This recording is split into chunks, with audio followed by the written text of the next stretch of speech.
Nollywood hot eye candy Ramsey Noah granted an interview recently where he talked about how he started out, his extremely humble beginnings, dude could not afford a television set, and why he is not keen on working in Hollywood. How would you assess the industry now, after almost 20 years on the scene? In the beginning, nobody knew that it was going to be this big. Back then, when we started off, we had good content, storyline, production, and acting. You would actually think that with time it would get better, but unfortunately there are so many obstacles with anything good. The changes in policy and in government, etc. has affected the industry. Also there was a huge breakout of piracy, which of course affected it adversely. How have the lack of effective regulatory bodies affected the industry? Regulatory bodies are needed in any industry in the world, not just in film. Indeed, we do not have that, and you can't blame that on many factors. It is a chain reaction that's affecting us on many fronts. Our guilds, for instance, are not very effective in making these things work. Also, we are not unified. There is no unity among most of the actors, unlike in the music sector. If we all come together as one and find the unifying front, we will make it happen. How true is it that some filmmakers have become more determined to make good movies? Everybody is talking about having fantastic productions. For instance, here in Ibadan, we are shooting a very strong movie about the assassination of Murtala Muhammad, which is a very sensitive issue. We've been planning this since 2001, but we didn't get permission from the military, which stalled it. However, we finally have the approval and we are getting on board. A very good movie will stand the test of time, the type we can keep in the archives and people will refer to it later and commend it. The type my grandchildren will see and say, "Yeah, that's my granddad." They revolutionized the industry. Did you model yourself after any particular actor when starting out? Not exactly.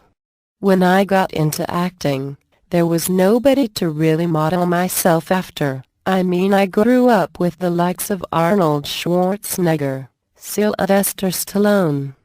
But you know we don't do action films, so I couldn't possibly tell you that I was looking up to these actors. What about others like Al Pacino, Robert De Niro? Well, I wasn't privy to those films at the time. I grew up not having a lot. Television was like a huge luxury at the time. It was when I bumped into people watching movies outside that I got the opportunity to see some films. James Bond was one of the very popular ones at the time. But I didn't even think I was going to act. Back then, most of the people who were acting in Nigeria were theater arts graduates or students who were fantastic actors. Before then, there were soaps like Ripples, Checkmate, and the like. It was after I got into acting that I could actually say, oh yeah, I like Al Pacino. At what point did you realize you were no longer a regular guy? After Fortunes, people, when they saw me, would go wild and start calling me Jefferkin Thomas, which was the character I played on Fortunes. I used to get upset, and I couldn't handle it. I didn't know that that was what followed fame, but I didn't understand it at the time. I didn't understand what it was to be famous. Was it because you were a recluse? No, on the contrary, I was the boisterous type. It's just that I didn't have the privilege of seeing the things of life from an early age because I grew up not having a lot, and for me, it's a fantastic balance because it made me grounded and focused. But I like that, because seeing both sides of the coin has helped me. How has your experience helped in your kids' upbringing? It's about personal training. Of course I wouldn't want a situation where I wouldn't be able to provide for my kid, but I wouldn't just provide everything he asks for, because it would be silly for me to just let him have anything he wants at his beck and call.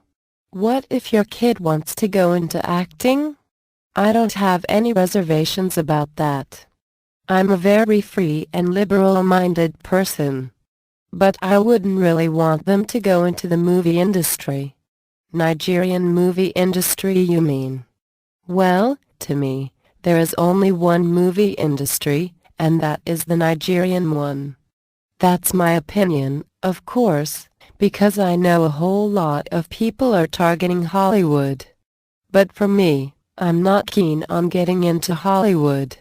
I'm of the opinion that Nollywood will get to a point where it will be very big sometime soon.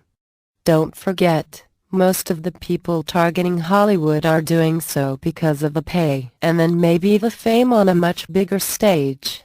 For me, however, I think the fame I already have on the platform of Nollywood suffices. Are you quitting acting? I think I've had my fair share. To my fans and loved ones, I know they'll always want to see me on screen, but as they say, it's best to leave when the ovation is loudest. I want to leave a very strong legacy. I believe I have left a very strong imprint in that line. There's no possible way you can mention Nollywood without mentioning Ramsey Noah. So what's next for you? Well, I'll be going behind the scenes. I'll still be acting a bit here and there, but it will phase out for directing eventually. For a while now, I've not really been on the screen, and that's because I don't want to act just because I want to be on TV. I only want to be associated with the kind of movies that are poised to take the industry to another level, which is where we are headed now. Plus, I want to focus on working behind the scenes. How do you find time to unwind? Well, I don't normally get to have that family time which I really crave, and when I do take my family on vacation, it usually turns out not to be the way I had hoped. Sometimes, you're just relaxing with family in a nice, quiet place, and next thing you know, someone wants to have a picture with you. I kindly tell them if I oblige you, I can't turn the other down, so it's best not to start at all. Then of course you know Nigerians, they are quick to jump to conclusions, and say you're not being considerate and all. It has to be about them all the time, and once it doesn't favor them, it becomes an issue. Is that why people think you are snobbish? Yeah. But you can please everybody. Being a star or role model doesn't mean I'm not human too. I'm not Jesus Christ, I'm a human being like everybody else. I have blood flowing in my veins. Some people, however, don't understand it. It's only what they want that counts, not what you want. Why do you rarely attend red carpet events? I consciously hide away. I also hardly grant interviews, except to renowned and dignified media channels, the types that don't carry stories just to sell their paper.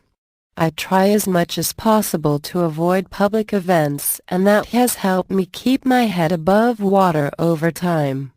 What else will you be doing once you step away from the screen? Humanitarian activities and charitable ventures.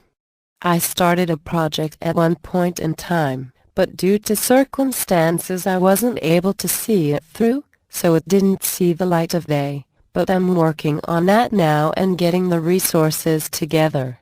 Like I said, I grew up not having much, so I know the pains. Sometimes you want to help, but greedy people hijack it, and in the end, the people who really need the help don't get it.